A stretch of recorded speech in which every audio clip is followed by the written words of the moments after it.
Hi అండి, అందరికీ నమస్కారం. ఎలా ఉన్నారు? ప్రస్తుతానికి ఆటో అయితే మన దగ్గరకు వచ్చేసింది. 3 రోజులుగా ఆటో అయితే లేదు. ఈరోజు మన దగ్గరకు వచ్చింది.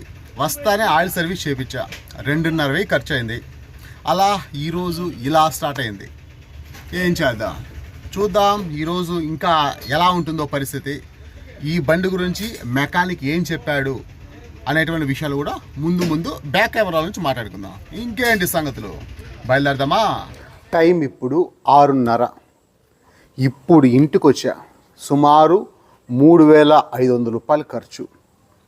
ఏం చేయలేం, మన అవసరం కాబట్టి ఒక్కొక్కటి రెడీ చేసుకోవడం. మీకు ముందు వీడియోలో చెప్పాను, ఆటో కల్లా ఇలా చూపించి దీంట్లో ఏది బాగుంది అంటే ఏమీ చెప్పలేని పరిస్థితి అని. అయినా పర్లేదు, మనం ప్రాక్టికల్గా ఆలోచించుకుంటే మనం మన సమస్యలంతా చూసుకోవడంతో పాటు నెలకు 15,000 రూపాయలు బండివాడి కడతాను. ఇప్పుడు ఆ 15,000 రూపాయల్లో నెలకు ఒక 5,000 ఖర్చు అయినా సరే నికరంగా 10,000 అయితే మిగులుతాయి కదా.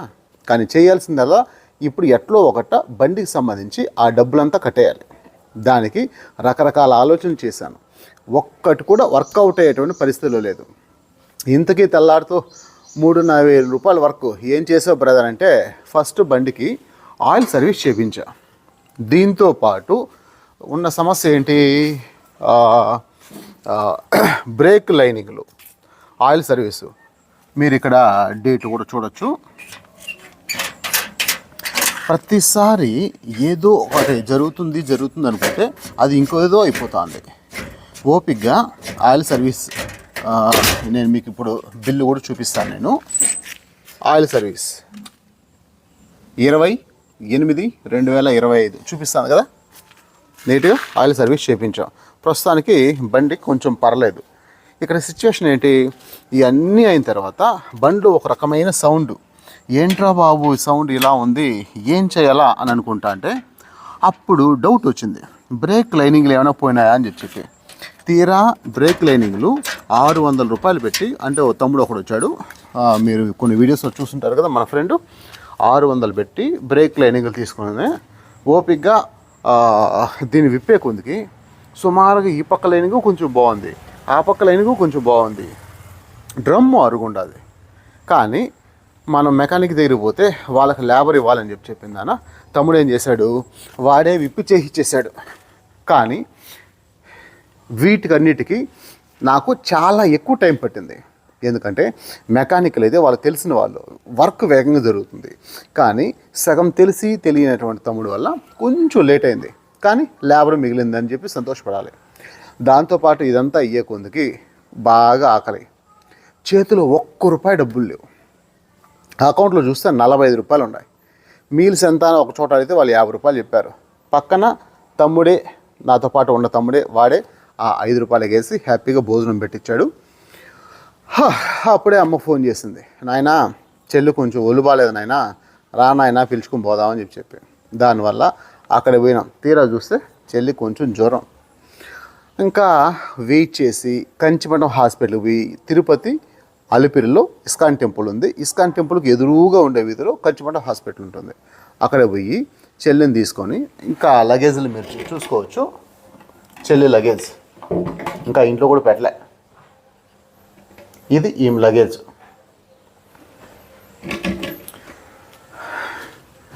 ఇవన్నీ చూసుకొని వచ్చే కొందికి టైము 6:30 అవుతుంది. నిజంగా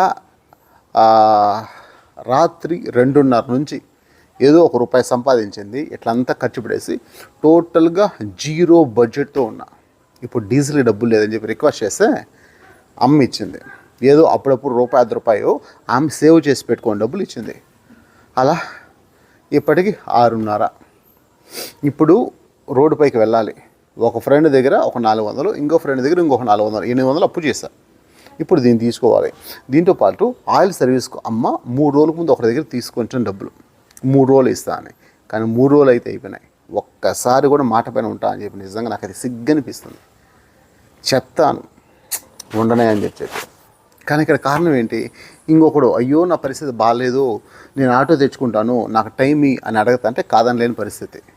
సరేనా, వాడేదో బతుకుంటా అని చెప్పి వాడికి ఒక 2.5 రోజు ఇస్తే వాడు బ్రతకలేదు. ఫైనల్గా రావాల్సిన డబ్బులు వాడికి రాలేదు. ఫైనల్గా ఏమైంది, వాడికి ఇప్పుడు ఆటో లేదు. అలా ఎటు కాకుండా అయిపోయింది. నేను చేసిన సాయం కూడా ఎటు కాకుండా అయిపోయింది. ఈ 2.5 రోజులకి నేనైతే ఒక 700 రూపాయలు ఎక్స్పెక్ట్ చేస్తాను డబ్బులు బండి బాడీ కింద నాకు కావాలి అని చెప్పి. కానీ ఈరోజు మధ్యాహ్నం 300 పెట్టి మనకు కొంచెం హెల్ప్ చేసి ఇవన్నీ చేశాడు కదా, ఇంకా దాన్నే వాడతామని చెప్పిందన్న. వాడు ఇవ్వాల్సింది 700 అయితే 300 రూపాయలు రిటర్న్ ఇచ్చినాడు అని అనుకుంటే మనకు వర్క్ చేసిన దానికి మిగిలిన డబ్బులు వదిలేస్తాను. ఒక మనిషి ఒక చిన్న సాయం చేస్తే కూడా వాళ్ళకి ఏ రకంగా ఎన్ని రకాలుగా సాయం చేయగలమని చెప్పిందని అదే ఆలోచన ఉంటుంది. ఎదుటి వాళ్ళకి సాయం చేస్తే నేను కొన్నిసార్లు ఇబ్బందులు పడతాను, కానీ ఏం చేస్తాం, మళ్ళీ అట్లాంటి బుద్ధి అయితే మార్చుకోలేకపోతాను. ఏంటో పనికి మాలిన బుద్ధి. ఇప్పటికైతే బండి మన దగ్గరికి వచ్చిందా 4 రోజులు 5 రోజులు అయిపోయింది. ఒక 1000 రూపాయలు సంపాదించాం, 6000 రూపాయలు బండి ఖర్చు పెట్టాం. కనీసం ఇంకన్నా సంపాదించాలి. దీంట్లో ప్రస్తుతానికి ఏదైనా ఇబ్బంది పెడతాంది అంటే ముందర సీటు, క్లచ్ ప్లేట్లు, ఇవి 2 అంటే అది క్లచ్ ప్లేట్లు ఒక 4000, ముందర సీటు ఒక 1000 రూపాయలు, మొత్తం ఇంకొక 5000 రూపాయలు. చిన్నవి ముట్టుకుంటే వేలు ఖర్చు అయిపోతున్నాయి. అలా ఉందన్నమాట లైఫ్. చూద్దాం ఏం జరుగుతుందో, భగవంతుని దయ. ఇప్పుడు వెళ్ళి ఓపికగా ఇంకేదైనా సంపాదించుకుంటే ఇంట్లో ఖర్చులు కూడా డబ్బులు లేవు. రేపు తెల్లారితో చెల్లి ఊరికి పోతుంది, అంక ఆరోగ్యం సరిగా లేదు కదా, అందుకని ఇంటికి తీసుకొని వచ్చాము. ఇంట్లో ఎవరు లేరు కదా, అమ్మ డ్యూటీకి పోతుంది, నేను రోడ్డు పాలు అయిపోయినాను. కాబట్టి ఇంటికాడ ఒకటే ఆడబిడ్డ ఉంటే మంచిది కాదు. ఈరోజు ఒక న్యూస్ అమ్మ పంపించింది. 10 ఏళ్ళ ఆడబిడ్డ ఇంట్లో ఉంటే పక్కింటి వాడు ఎవడో వచ్చిందనా, వాడు ఎందుకు చేశాడో తెలియదు, పొట్ట కోసి పేగులంతా తీసి నిర్దాక్షం కసకసాన్ని పొడిచి చంపేస్తున్నాడు. ఇట్లాంటివన్నీ న్యూస్లు విన్న తర్వాత ఆడపిల్లకాయలని, ముఖ్యంగా చిన్నపిల్లకాయలని ఇంట్లో పెట్టుకోవడం భయం అనిపిస్తుంది. ఎవరిని నమ్మాలో ఎవరిని నమ్మకూడదు కూడా అర్థం కావడం లేదు. అంత ఘోరమైన పరిస్థితులు. గుండె డబ్బని కొట్టుకుంటుంది అవన్నీ చూసిన తర్వాత. ఇంకా ఈ వారంలో ఏదో పండుగలు ఉన్నాయంట, అందుకని చెప్పి హాస్టల్లో ఒక 5 రోజులు లీవులు పెట్టేసి ఇప్పుడు చెల్లిని రెత్తలారితో ఊరికి పంపించాలి. ఇంకా ఇక్కడ బాధ ఏమిరా అంటే ఆ బిడ్డను ఒకటే పంపించేది కూడా నాకు మనసు రావడం లేదు, అస్సలు రావడం లేదు. ఏ సెకండ్ ఎప్పుడు ఎలా అవుతుందో తెలియదు. ఈ ఎదిగే పిల్లకాయలు ఏంటంటే వీళ్ళతో ఎవరు మంచిగా మాట్లాడితే ఆ మంచిగా మాట్లాడే కొందుకు నమ్మేస్తారు. వాళ్ళకి దెబ్బలు తగిలి తన్నులు తిని ఆ అనుభవంలోకి వచ్చే కొందుకు 30 ఏళ్ళు అవుతుంది. అప్పటి వరకు రకరకాల ఇష్యూస్లో వాళ్ళు పడతారు. వాళ్ళు పడడమే కాకుండా ఫ్యామిలీని కూడా తీసుకొని పడేస్తారు. ఏం చేద్దాం, ఎట్లా ఒకట ఇవన్నీ సరి చేసుకోవాలి. చూద్దాం, బాగుంటుందయ్యా. మళ్ళీ ఇప్పుడు రోడ్డుపైకి బయలుదేరుతాను. పోయేస్తే ఒక 2-3 గంటలు ఏదో ₹1 సంపాదించుకొని వస్తే తెల్లారితే 2:30కి మళ్ళీ లేచి అమ్మని పిలుచుకొని రోడ్డుపైకి పోవాలి. అది పరిస్థితి. ఎంత టైం వీలైతే అంత టైం రోడ్డు పైన గడపాలా. ప్రతి రూపాయి ఇంపార్టెంట్. సంపాదించాలి. ఫస్ట్ బండికి కట్టాల్సిన డబ్బులు కట్టాలి. ఏం జరుగుతుందో అయితే తెలియదు. చూద్దాం, భగవంతుందయ్యా. ఇంకేంటి సంగతిలో వెళ్దాం పదండి రోడ్డుపైకి. ఈరోజు పరిస్థితి ఏంటో తెలుసుకుందాం. నేను ఇప్పుడు చెప్పే విషయాన్ని కల్పించి చెప్పడం లేదు, ద్వేషంతో చెప్పడం లేదు. పరమ్మనే నేను, అన్నీ నిజాలే ఉంటాయి.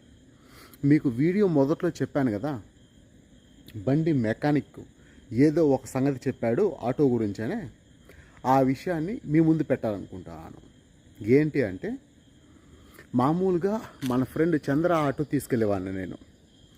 కానీ చంద్ర ఆటో పచ్చ ఆటో కాకుండా ఈరోజు నేను ఎల్లో కలర్ ఆటో తీసుకుని పోయే కొందుకి, ఏం బా బండి మార్చావు ఏంటి సంగతి అని అడిగాడు. ఆయనకి నేను చెప్పా, ఇది నా ఫ్రెండ్ది, 60,000కి నేను కొనుక్కున్నాను, 1 మంత్లో ఇస్తానని చెప్పాను అని చెప్పి మాట్లాడాను. బండి అంతా చూసి, ఏం బా దీంట్లో ఒక్కటన్నా పనికొచ్చేది ఉందా, మహా అంటే 30,000 ఇవ్వచ్చు, దానికి పోయి నువ్వు 60,000 డబుల్ ప్రైజ్ ఇస్తాను అంటానవే, ఒక్కసారి మాట్లాడు, దాని గురించి రేటు తెంచుకో.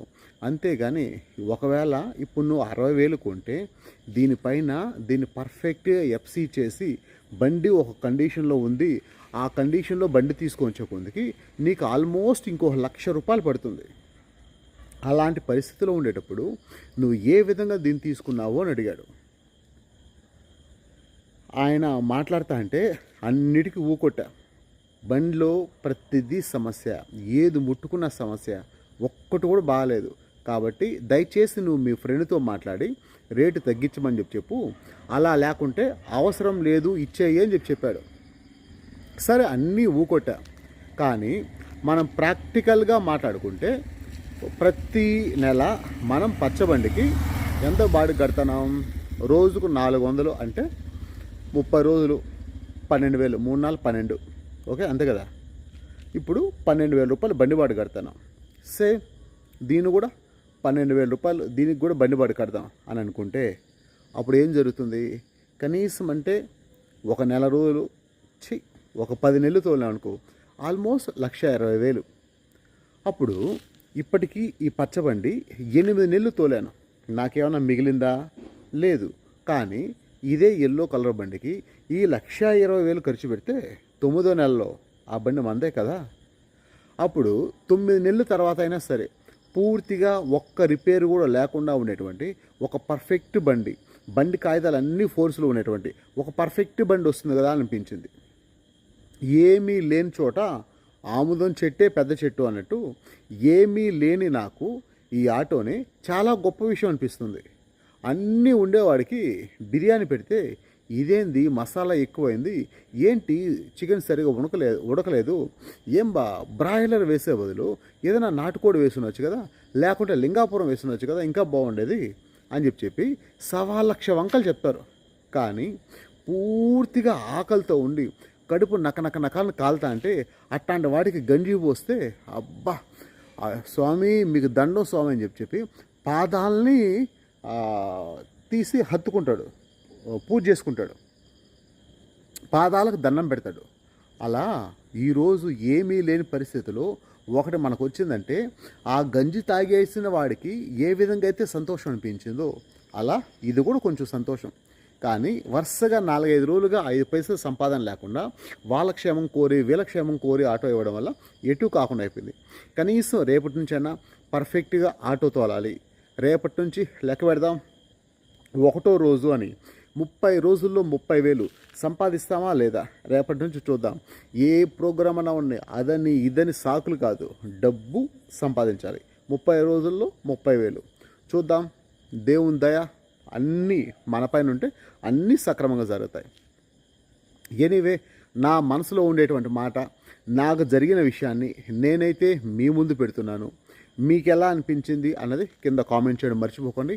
ఇప్పటి వరకు వీడియో చూసేందుకు థ్యాంక్ యూ వెరీ మచ్. ఏం బ్రదర్స్ లైక్ చేశారా? ఒక లైక్ చేసి ఒక కామెంట్ పెట్టండి, ఒక లవ్ గుర్తో ఏదో ఒకటి పెట్టండి, తిట్టాలనిపిస్తే కూడా తిట్టేయండి అంటే తప్ప హాయ్ ఊరికే వెళ్ళొద్దండి అయ్యా. మీకు నచ్చకపోతే డిస్లైక్ అన్నా కొట్టండి, సరేనా? బాయ్, ఉంటాను.